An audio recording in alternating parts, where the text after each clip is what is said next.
Alright, this is Ricardo Love for Uncle Mario Total Media. Right now I'm going to show you how to turn your virtual instruments tracks into audio tracks. This is very important because that plugin may not be available in a year from now, even months from now. Sometimes you'll have a subscription like Rolling Cloud, and maybe you decided you don't want it 6 months from now. So you created something with those instruments and now they're not available anymore.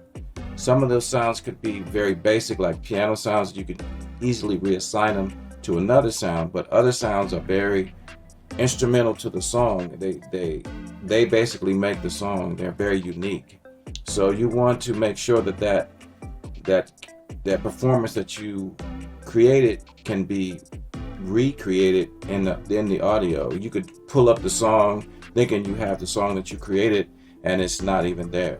So what you do in Cubase 12, you highlight the instruments that you want to be turned into.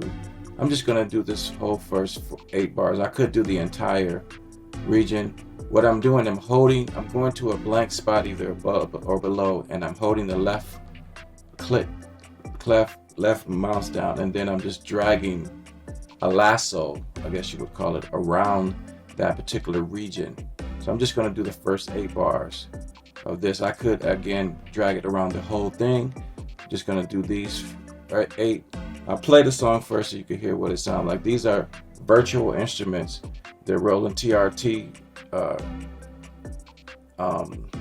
Fab Filter Twin, Isotope, Beat Tweaker, and Analog Labs.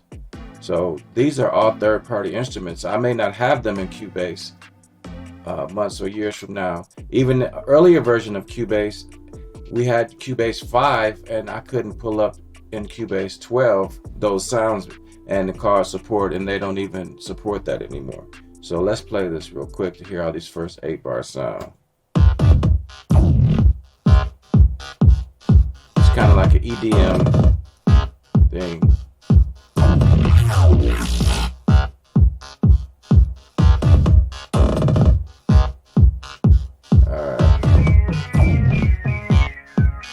Why don't we just go to the 8 bars? That's where the music comes in. So what you do is go up top. You see that? Yeah, if you're a Mac, whatever, it'll be up on the left side. Cubase, File, and Edit. So you hit Edit, come down to Render in Place. Now, if you render with the current settings, if you have some kind of reverb or EQ or anything that you have on that channel, it's going to duplicate that into your track. That could be a good or bad thing. If you did something that's unique that you want to retain in there, go ahead and use that. If you want to just keep it dry for mixing sake, so the engineer or the mixer could have a pure WAV file, just like if you outputted it to be mixed in Pro Tools or whatever, you can go to render settings, and then you could do dry transfer, or they have all these options. So you can say you want the channel settings, you want the complete signal path, you could even change the bit depth and all of that stuff. So I prefer just to do a dry transfer or render with current settings. So I'm just going to hit render, and then it's basically making audio versions of what you have highlighted.